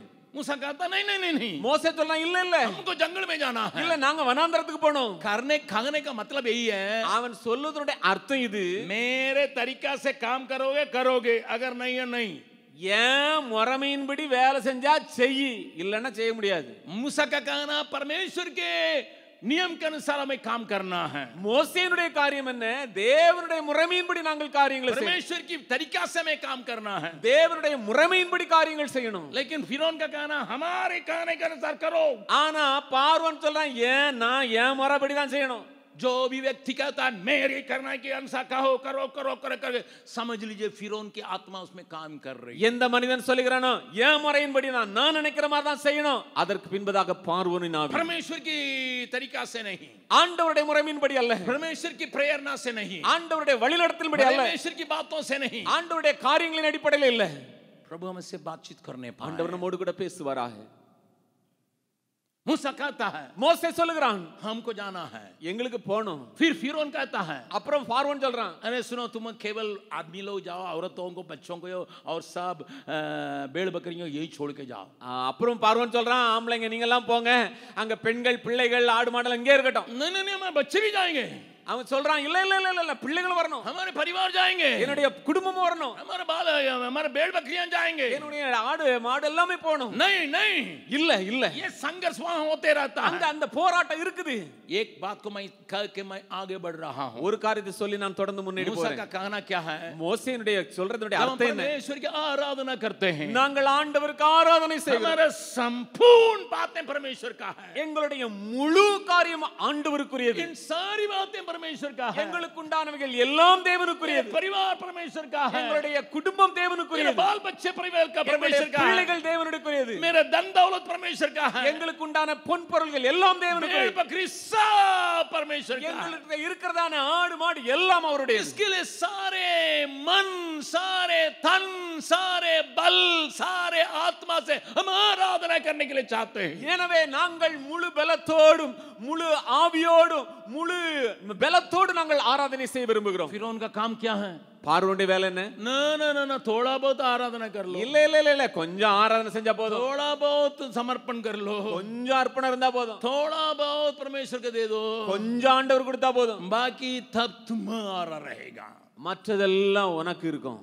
ये फिरौन की आत्मा है, இது பார்வோனின் ஆவி. ये आपको संपूर्ण तौर से प्रभु के हाथ में सौंपने से रोकने का ताकत रखती है। இது முழுவதுமாய் தேவனுக்கு உங்களை அர்ப்பணிக்கிற அர்ப்பணத்திலிருந்து தடை செய்ய भाई முடியும். बहन सोच लीजिएगा, சகோதர சகோதரிகளை நினைத்துக் கொள்ளுங்கள், आपके माँ बाप के द्वारा हो, உங்களுடைய தாய் தகப்பன் மூலமாக आपके இருக்கலாம், दोस्तों के द्वारा हो, உங்களுடைய சிநேகிதர்கள் மூலமா இருக்கலாம், अपनी पत्नी के द्वारा हो, உங்களுடைய மனைவியின் மூலமாக जब இருக்கலாம். आप संपूर्ण तौर से प्रभु की सेवा करने के लिए निकलेंगे, आपको संपूर्ण तौर से सेवा करने से रोकने के लिए अगर कोई भी काम करेंगे, फिरौन की आत्मा से भरे हुए हैं। உங்களுடைய முழு ஆத்துமாவோடு முழு பலத்தோடும் தேவனுக்கென்று முழுவதுமாய் அர்ப்பணித்து வேலை செய்ய நீங்கள் புறப்படும் பொழுது எவைகள் எல்லாம் உங்களை தடை செய்கிறதோ அவைகளுக்கு பின்பதாக பார்வோனின் ஆவி இருக்கிறது. आने वाले दिनों में इसकी प्रकार के प्रेशर आपके ऊपर ज्यादा पड़ने का संभावना है। வரக்கூடிய நாட்களிலே இப்படிப்பட்டதான அழுத்தங்கள் அதிகமாய் உங்கள் மேல் इसके வரக்கூடும். चलते आपके परिवार में तनाव को पैदा करेंगे, இதன் நிமித்தமாக உங்களுடைய குடும்பங்களிலே டென்ஷன் நிரம்பி வரும், संकट रहेगा, மிகவும் போராட்டங்கள் நிரம்பி வரும். क्योंकि बढ़ने के लिए एक सुखदायी पारिवारिक जीवन की आवश्यकता है। ஏனென்றால் நாம் எண்ணிக்கையிலே அதிகமாக வேண்டுமானால் அங்கே மிகவும் சமாதானம் உள்ள குடும்ப சூழல் உண்டாக ये வேண்டும். परिवार का प्रेम, आनंद और खुशी के साथ जब बिताया जाएगा तब परिवार अपने आप बढ़ने के लिए संबना है। எப்பொழுது குடும்பம் அன்பினாலும் சமாதானத்தினாலும் இசைவாய் போகிறதோ அங்கேதான் நாம் பெருக்கத்திற்குண்டான காரியங்களை इसलिए பார்க்கிறோம். पारिवारिक जीवन में बहुत मार खाने के काम को फिरौन की आत्मा जबरदस्ती करेगा आने वाले दिनों में। எனவே வரக்கூடிய நாட்களிலே பார்வோனின் ஆவியானது குடும்பத்திற்குள்ள குழப்பங்களையும் சண்டைகளையும் உண்டு பண்ணுகிற காரியங்களை செய்யும், फूट फाट को लाने के लिए कोशिश करेगी, பிரிவினைகளை உண்டாக்குகிற காரியங்களை செய்ய முற்படும், एक एक बात में रगड़ झगड़ को लाएगी, ஒவ்வொரு காரியத்திலும் மிகவும் போராட்டங்கள் நெருக்கங்களை छोटी உண்டு பண்ணும், छोटी बातों में रगड़ को लाएगी, சின்ன சின்ன காரியங்களிலும் பிரிவினையின் காரியங்கள் உண்டாகும், छोटी छोटी बातों में लड़ाई को लाएगी। சின்ன சின்ன காரியங்களும் சண்டை உண்டு பண்ணும். होशियार, கவனமாயிருங்கள். इस आत्मा से होशियार, இப்படிப்பட்ட ஆவியை குறித்து எச்சரிக்கையாயிருங்கள். अपने पास जगह मत देना, அப்படிப்பட்ட ஆவிக்கு உங்க இடத்துல இடம் கொடுக்காதீர்கள். परिवार में जगह नहीं देना, உங்களுடைய குடும்பத்துல இடம் கொடுக்க வேண்டாம். कलीसिया में जगह नहीं देना, சபைகளிலே இடம் கொடுக்க வேண்டாம். अपने संगठन में जगह नहीं देना, உங்களுடைய குழுக்களிலே இடம் கொடுக்க வேண்டாம். अपने देश में जगह नहीं देना, நம்முடைய தேசத்துல இடம் கொடுக்க வேண்டாம். क्योंकि वो लोगों को फाड़ने के चक्कर में रहता है, ஏனென்றால் அவைகள் பிரிவினை உண்டாக்கி ஜனங்களை பிரிக்கக்கூடிய வேலை செய்கிறது. तोड़ने के चक्कर में रहता है, அவர்கள் ஜனங்களுக்குள்ளே குழப்பத்தை உண்டு பண்ணுவார்கள். आने वाले दिनों में इस प्रकार की बातों की बढ़ोतरी को आप देखने जा रहे हैं। வரக்கூடிய நாட்களிலே இப்படிப்பட்ட காரியங்களுடைய எண்ணிக்கைகள் அதிகமாவதை பார்க்க முடியும். कितने लोग मेरे पास चिट्ठी लिखते मालूम है? எத்தனை பேர் எனக்கு கடிதம் எழுதுறாங்க தெரியுமா? हमारे परिवार में बेमतलब का लड़ाई चली आती है। அண்ணே எங்க குடும்பத்துல அர்த்தமே காரணமே இல்லாம சண்டை. सुबह खुशी खुशी हम अपना काम में जाते हैं, நாங்கள் சந்தோஷமா என்னுடைய வேலைக்கு போறேன் காலையில, शाम को आने के समय எப்பொழுது மாலையில திரும்பி வரணும். बेकारण बेमतलब का एक दूसरे से इतना लड़ते हैं, इतना लड़ते हैं, हम वो हमारा आदमी उठ के बाहर निकल ही जाता है। காரணமே இல்லாம சாயங்காலம் ஆச்சுன்னா சண்டை சண்டை சண்டை சண்டை கடைசிலையா வீட்டுக்காரர் எந்திரிச்சு வெளியே போயிடுறாரு. इस प्रकार की चिट्ठियां बहुत चली आने लगी हैं। இப்படிப்பட்ட கடிதங்கள் நிறைய வருது. सेवक लोग, என்னுடைய அருமையான ஊழியர்களே, आपके परिवार में, உங்களுடைய குடும்பத்துல आपके हाथ में दिए हुए परमेश्वर के बेड़ के परिवारों में, உங்களுக்கு கீழே கொடுக்கப்பட்டிருக்கிற விசுவாசிகளுடைய குடும்பங்களிலே इस प्रकार की बातों को आप बहुत आए थे देखने की जगहों में पहुंच रहे हैं, ताकि आप अपने ताकत को इसी में ही खर्चा कर लें। வரக்கூடிய நாட்களிலே இப்படிப்பட்ட காரியங்களை அதிகமாய் நீங்கள் பார்க்க போகிறீர்கள். ஏனென்றால் இவைகளிலே உங்களுடைய பலத்தை நீங்கள் இழந்து போகும்படியாக छोटी छोटी बातों में वाद विवाद, சின்ன சின்ன காரியத்துல வாக்குவாதம், जिन बातों को अनदेखी रहना उसमें भी वाद विवाद, எந்த காரியத்தை ஒண்ணு இல்லைன்னு சட்டை செய்யாம போகணுமா அதுல வாக்குவாதம், जिन बातों को जार के निकलना चाहिए तो उस बात के लिए भी बहुत बड़ा माहौल बना के आप लड़ाई के लिए तैयार होंगे। எந்த காரியத்தை தூசிய மாதிரி தட்டிட்டு போயிட்டே இருக்கணுமா அதுலலாம் வாக்குவாதம் வந்து சண்டை. इस आत्मा के काम को पहचानिए।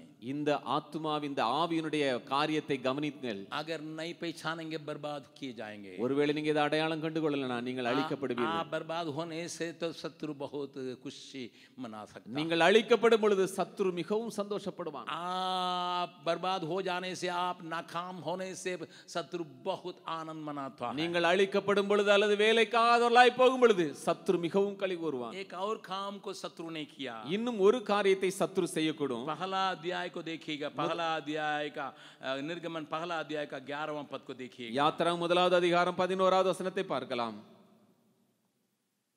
इसलिए उन्होंने उन पर बेगारी करने वालों को नियुक्त किया कि वे उन पर बार डालकर उनको दुख दिया करें। तब उन्होंने फिरौन के लिए पिथोम और रामसेस नाम भंडार वाले नगरों को बनाया।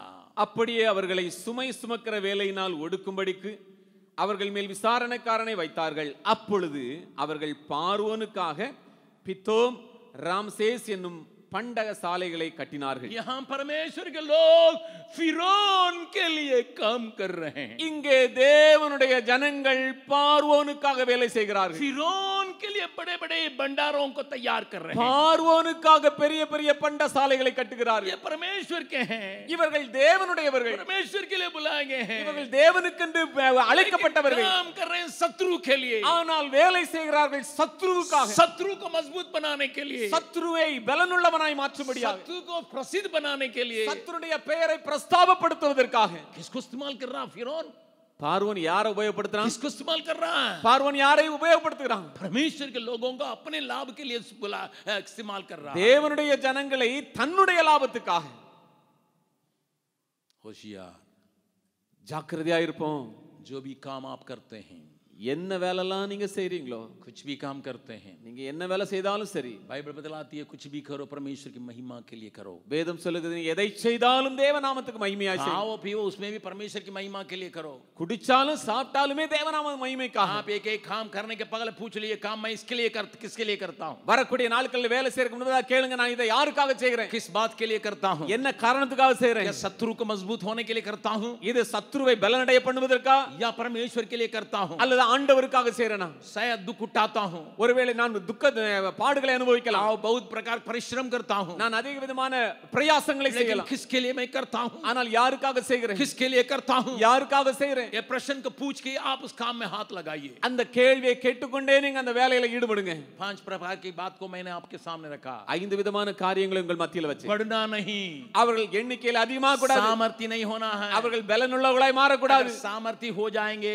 அவர்கள் பலனுள்ளவராய் மாறிட்டாங்கன்னா हमारे विरोधी बन जाएंगे, நமக்கு அவர்கள் விரோதியாய் மாறி ये விடுவார்கள். हमारे विरोधी बन जाएंगे. எப்பொழுது நமக்கு விரோதியாய் மாறுவார்கள்? इनको उठने नहीं देना, அவர்களை எழும்ப விட கூடாது, इनको दबा के रखना, அவர்களை அழுத்தி வைக்கணும், इनको बोलने नहीं देना, அவர்களுக்கு பேச விட கூடாது. इस प्रकार का विचार कैसा, இப்படிப்பட்ட எண்ணத்தோடு கூட और परमेश्वर के लिए संपूर्ण तौर से समर्पण करने के लिए इनको जगह नहीं देना, ஆண்டவருக்கு முழு அர்ப்பணத்தோடு கூட விட்டுற கூடாது. अपने लिए काम करने वाले के रूप में झुकाना, அப்படி தனக்காகவே வேலை செய்கிறவங்களா அவங்கள அமுக்கி வைக்கணும். आने वाले दिनों में कानून, वातावरण, रीति रिवाज आप सबों को इस प्रकार की बातों में ज्यादा जबरदस्ती के साथ दबाने वाला है. வரக்கூடிய நாட்களிலே சட்ட திட்டங்கள், சூழல்கள் இப்படிப்பட்ட காரியங்களிலே பெரிய ஒரு அழுத்தத்தை நம்ம மேல கொடுக்க முடியும். मैंने कहा इस प्रकार की बातें आने समय हमें क्या करना है. நான் உங்களுக்கு சொல்லியிருந்தேன் இப்படிப்பட்ட காரியங்கள் வரும்பொழுது நாம் செய்ய வேண்டியது என்ன. मैंने कल आपको दिखाया था कि विश्वास आपको विजय देने का ताकत देगा. நேற்றைய தினத்திலே நான் சொன்னேன் நமக்குள்ளே இருக்கிற விசுவாசம் உங்களுக்குள்ளே வெற்றியை கொண்டு வரும். इस प्रकार की जगह में विश्वास कहां काम करेगा. இப்படிப்பட்ட சூழ்நிலையிலே விசுவாசம் எப்படி வேலை செய்யும்? और मैं आपको बतलाने के लिए जा रहा हूं. நான் உங்களுக்கு சொல்ல விரும்புகிறேன். वातावरण कठिन होते जा रहा है, நம்முடைய சூழல் கடினமாய் கொண்டே போகிறது, लोग परेशान होते जा रहे हैं, ஜனங்கள் மிகவும் பிரச்சனைகளுக்குள்ளே போய் கொண்டிருக்கிறார்கள். इस्राएली लोगों को रोने के अलावा और लंबे श्वास लेने के अलावा कुछ भी नहीं मिल रहा है. இஸ்ரவேல் ஜனங்களுக்கு பெருமூச்சு விடுவதற்கோ கண்ணீர் விடுவதற்கோ தவிர வேறு எதுவுமே செய்ய முடியவில்லை. उनका जीवन एकदम बिल्कुल सूखा सूखा सूखा सूखा, அவர்களுடைய ஜீவியமானது மிகவும் வறட்சிக்கு மேல வறட்சியாய் போய்விட்டது. और उनको उम्मीद सूख रहा है, அவருடைய நம்பிக்கை எல்லாம் கெட்டு போய் கொண்டிருக்கிறது, आशा टूट रही है, அவர்களுடைய நம்பிக்கை எதிர்பார்ப்பு எல்லாம் அழிந்து போய் கொண்டிருக்கிறது. उसके बीच में அவைகளுக்கு மத்தியில उसके बीच में அவைகளுக்கு மத்தியில एक छोटी सी परिवार, ஒரே ஒரு சின்ன குடும்பம். मूसा का माँ बाप, மோசேயுடைய தாய் தகப்பன், उसका भाई और बहन, அவருடைய சகோதரன் சகோதரி, छोटी परिवार, சின்ன குடும்பம்.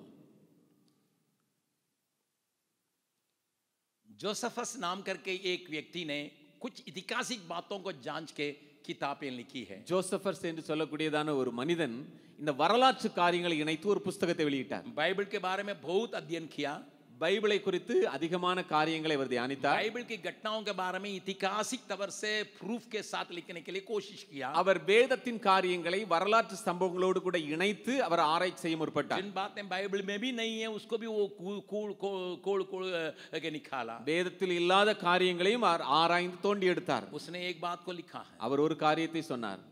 मूसा के माँ बाप को एक स्वर्गदूत दर्शन देके कहा था. மோசேயினுடைய தாய் தகப்பனுக்கு ஒரு தேவதூதன் அவர் தரிசனமாகி சொன்னான், मैं एक बेटा का देने जा रहा हूँ, நான் ஒரு மகனை கொடுக்க இருக்கிறேன், उसको संभाले रखना. அதை ரொம்ப பாதுகாப்பா வைக்கணும். वही इजरायली लोगों को रक्षा करने के लिए खड़ा किया हुआ बर्तन है. அந்த பாத்திரம் தான் ஆண்டவரினால் இஸ்ரவேலருடைய விடுதலைக்காக ஏற்படுத்தப்பட்ட பாத்திரம். मैं उसको तैयार करूंगा, நான் அதை ஆயத்தப்படுத்துவேன், तुम उसको संभालना. நீங்கள் அதை பாதுகாத்துக் கொள்ளணும். मेरे प्यारों थोड़ा ध्यान से सुनिएगा. எனக்கு அருமையானவர்களை கவனமாய் கேளுங்க. जब वातावरण साथ नहीं दे रहा है, எப்பொழுது சூழ்நிலை ஒத்து வரலையோ, वहां का कानून साथ नहीं दे रहा है, அங்கே இருக்கிற சட்ட திட்டங்கள்லாம் சாதகமா இல்லையோ, राजा वहां साथ नहीं दे रहा அங்கே है, இருக்கிற ராஜாவும் சாதகமா இல்ல, उनके ऊपर रखे हुए अधिकारी साथ नहीं दे रहा है, இவர்களுக்கு மேலே வைக்கப்பட்டிருக்கிற அதிகாரிகளும் சாதகமா இல்ல, लंबे श्वास लेना पड़ता है, இவர்களுக்கு பெருமூச்சு விட வேண்டியதான சூழல். इसके बीच में परमेश्वर का एक वचन बीज के रूप में चले आ रहा है. இப்படிப்பட்ட சூழலிலே தேவனிடத்திலிருந்து ஒரு காரியம் விதையை போல வருகிறது. बाइबल बतलाती है वो बच्चा बहुत सुंदर था, इसलिए उस बच्चे को उन्होंने संभालने के लिए कोशिश किया. வேதம் சொல்லுகிறது அந்த பிள்ளை மிகவும் அழகுள்ளவனாய் இருந்ததனால அதை அவர்கள் பாதுகாக்கும்படியான முயற்சி செய்தார்கள். क्योंकि विश्वास सुनने के द्वारा आता है. ஏனென்றால் வேதத்திலே பார்க்கிறோம் விசுவாசம் கேள்வியினாலே வரும். अब उस वचन को पढ़ लीजिएगा, அந்த வசனத்தை வாசிக்கலாம். रोमियो 10वां अध्याय, ரோமர் 10வது அதிகாரம். ये वचन को समझ लीजिएगा. இந்த வசனத்தை கொஞ்சம் கவனியுங்கள். रोमियो 10वां अध्याय, ரோமர் 10வது அதிகாரம் 17वां पद में लिखा है, 17வது வசனத்தில் எழுதப்பட்டிருக்கிறது. 17वां पद में ये साफ तौर से लिखा है, 17வது வசனத்திலே மிகவும் தெளிவாக எழுதப்பட்டிருக்கிறது. सो विश्वास सुनने से और सुनना मसीह के वचन से होता है। ஆதலால் விசுவாசம் கேள்வினாலே வரும், கேள்வி தேவனுடைய வசனத்தினாலே வரும்। प्रभु के नाम की स्तुति महिमा हो। கர்த்தருடைய நாமத்தில் மகிமை உண்டாவதாக। और उस वातावरण के बीच में आपको मैंने कल कहा था, परमेश्वर की आवाज और प्रकाश को प्राप्त करने की यत्न करिएगा।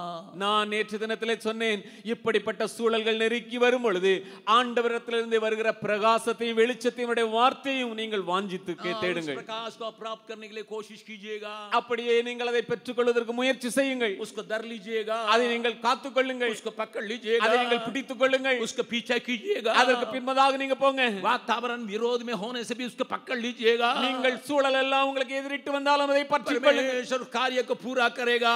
ஆண்டவர் அந்த காரியங்களை எல்லாம் நிறைவேற்றுவார்। इस्तेमाल करने के लिए वादा किया है तो वो पूरा करेगा। ஆண்டவர் என்னை உபயோகப்படுத்துவதற்கு வாக்கு பண்ணியிருக்கிறார், முழுவதும் நிறைவேற்றுவார்। को इस्तेमाल करने के लिए कोलेगा जरूर करेगा। அவர் எப்படி சொல்லி இருக்கிறார் அப்படியே செய்து முடிப்பார்। मेरा परमेश्वर अपने वायदा पर अटल है। என்னுடைய ஆண்டவர் அவருடைய வாக்குத்தத்தத்திலே உறுதியாக இருக்கிறார்। देने वाला बदलता नहीं है। அவர் வாக்கு பண்ணியிருக்கார், மாற மாட்டார்। वो पूरा करेगा, அவர் முழுவதும் நிறைவேற்றுவார்। चारों तरफ गलत बातों को मैं सुन सकता हूं, நாலாபுறமும் தவறான காரியங்களை நான் கேட்க முடியும்। विरोध की बातों को सुन सकता हूं, விரோதமான காரியங்களை நான் கேட்க முடியும்। परमेश्वर का दिया हुआ वचन को मैं धर लूंगा। ஆனால் தேவன் கொடுத்த வாக்குத்தத்தத்தை நான் பற்றிக் கொள்வேன்। इसलिए मैं इस काम को करने के लिए अपने को सौंपता हूं। எனவே இந்த காரியத்தை செய்வதற்கு என்னை ஒப்புக் கொடுக்கிறேன்। इसके चलते मेरे लिए खतरा हो सकता है, இந்த காரியத்தின் நிமித்தமாக எனக்கு ஒரு பெரிய ஆபத்து உண்டாகலாம்। मेरा जीवन जा सकता है, என்னுடைய ஜீவனே போக முடியும்। मेरे परिवार का नुकसान हो सकता है, என்னுடைய குடும்பத்திலே பெரிய பாதிப்பு உண்டு। परमेश्वर दिया हुआ वचन को पूरा करने के लिए ताकत रखता है। ஆனால் ஆண்டவர் கொடுத்த வாக்கை நிறைவேற்றுவதற்கான வல்லமை அவரிடத்திலே உண்டு। नजदीक में एक गवाही को मैंने सुना था, சமீபத்தில் ஒரு சாட்சியை நான் கேட்டேன், मुझे बहुत अच्छा लगा, எனக்கு மிகவும் நன்றாக இருந்தது। मैं आपसे भी बांटने के लिए चाहता हूं। நான் அதை உங்களுக்கு சொல்ல விரும்புகிறேன்। BYM नाम करके एक संस्था है, प्रभु का काम करता है। BYM என்கிறதான ஒரு ஸ்தாபனம் உண்டு, ஆண்டவருக்காக ஊழியம் செய்கிறது। Blessed youth mission, blessing youth mission, blessing youth mission. और उस BYM में एक मिशनरी 27 साल से मध्य प्रदेश में काम कर रहा है। அந்த ஸ்தாபனத்தோடு கூட இணைந்து மத்திய பிரதேசத்திலே 27 ஆண்டுகளாக ஒரு மிஷனரி ஊழியம் செய்கிறார்। 27 साल, 27 வருஷம், 1-2 साल नहीं, 1-2 வருஷம் இல்ல। जब उनकी लड़की बड़ी हुई, அவருடைய பெண் பிள்ளை பெரியவளான பொழுது उसको एक खबर सुनाई पड़ा, அவர்களுக்கு ஒரு செய்தி வந்தது। BOM में एक लड़की पहले डॉक्टर बनी है करके उसको सुनाई पड़ा, छोटी लड़की को। இந்த பெண் பிள்ளைக்கு காதுல ஒரு செய்தி வந்துச்சு, இதே BOMல இதுக்கு முன்பதாக ஒரு பிள்ளை படிச்சு டாக்டரா இருக்கிறா। एक लड़की, ஒரு பிள்ளை, उसके बाद कोई नहीं। அதுக்கப்புறம் ஒருத்தரும் இல்ல। एक क्या की मालूम है, அது என்ன செஞ்சா தெரியுமா? दौड़ के किनारे गई, ஓடி ஒரு ஓரமா போனா, घुटना में आके कहने लगी, முழங்கால்னு சொல்ல ஆரம்பிச்சா, हे प्रभु, ஆண்டவரே, अगर हो सके अगर முடியுமானால் मैं दूसरी लड़की होने के लिए चाहती हूँ, मिशनरी लड़कियों में से एक जन डॉक्टर बने। மிஷனரியினுடைய பிள்ளைகள்ல இருந்து இரண்டாவது டாக்டரா மாற நான் விரும்புறேன் ஆண்டவரே। छोटी लड़की, சின்ன பிள்ளை, उतनी प्रार्थना की, அவ்வளவுதான் ஜெபம் பண்ணா। उसके मन अंदर ये बात बनी रही, அவளுக்குள்ள இந்த காரியம் இருந்துச்சு। पढ़ने के लिए उतना सुंदर मौका नहीं मिला, படிப்பதற்கு ரொம்ப வாய்ப்புகள் நிறைந்த சூழல் இல்ல। जब मिशनरियों के चलते उसको संतोष विद्यालय में उसको नाम लिखाया गया, அவள் மிஷனரியா இருந்ததனால அவளை சந்தோஷ் வித்யாலயில போட்டாங்க। पढ़ी थी, அங்க படிச்சா, अपने से पढ़ते पढ़ते पढ़ते पढ़ते தாமாகவே முயற்சி செய்து படித்து படித்து படித்து नीट एग्जाम पास की। நீட் எக்ஸாமை கிளியர் பண்ணா। नीट एग्जाम क्लियर करने के बाद CMC में उसको परीक्षा में जाना पड़ा। நீட்டை கிளியர் பண்ணதுக்கு அப்புறமா CMCக்கு அங்க எக்ஸாம்க்காக போனா। 20 लड़कियों की जगह पर टॉप पर आई थी, 20 பிள்ளைகளுடைய அந்த இடத்துல முதலாவது வந்தா। अभी उसको डॉक्टरी मिलना, MBBS मिलना ही है। அங்க இப்போ அவளுக்கு MBBS சீட் கிடைச்சுதான் ஆகணும்। ध्यान से सुनिएगा, நல்ல கவனமா கேளுங்க। उसको डॉक्टरी की उम्मीद मिल गया, இப்போ அந்த டாக்டர் ஆக போகிற அந்த காரியம் கிட்டத்தட்ட கிடைச்சிருச்சு। माँ बाप परेशान हुए, இப்போ அம்மா அப்பாவுக்கு ரொம்ப பிரச்சனை, क्योंकि खास हाथ में पैसा नहीं है। கையில காசு இல்ல। बैंक लोन अप्लाई करना पड़ेगा, பேங்க்ல லோனுக்கு அப்ளை பண்ணணும், फीस देने के लिए पैसा चाहिए, ஃபீஸ் கொடுப்பதற்கு காசு வேணும், कोई नया कपड़ा खरीदने के लिए, किताब खरीदने के लिए पैसा चाहिए, புத்தகம் வாங்கணும், புது துணிகள் வாங்கணும், காசு வேணும். बहुत मुश्किल से उनके पास 50,000 था. அவங்களிடத்துல மிகவும் சிரமப்பட்டு ஒரு 50,000 ரூபாய் இருந்துச்சு. अब वे परेशान हो रहे थे, அவங்க ரொம்ப பிரச்சனைக்குள்ளானாங்க. बैंक लोन के लिए तैयार हो रहे थे. அங்க பேங்க் லோனுக்காக ஆயத்தமாய் கொண்டிருந்தாங்க. ये लड़की आई, இந்த பெண் பிள்ளை வந்தா, जिसको लगभग MBBS में एडमिशन हो चुका है. கிட்டத்தட்ட இவளுக்கு MBBS அந்த இதுல அட்மிஷன் ஆகிவிட்டது. केवल फीस जमा करना है, வெறுமனே ஃபீஸ் மட்டும் அங்க கட்டணும். अभी माँ बाप परेशान है. இப்போ பெற்றோருக்குள்ள பெரிய ஒரு கலக்கம். छोटी लड़की क्या बोली मालूम है? அந்த சின்ன பிள்ளை என்ன சொன்னா தெரியுமா?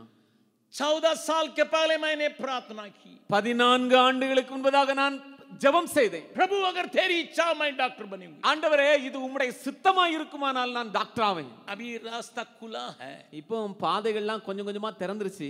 मुझे मेरे प्रार्थना का उत्तर मिल रही है. என்னுடைய ஜெபத்திற்கான பதில் கிட்டத்தட்ட கிடைச்சிருச்சு.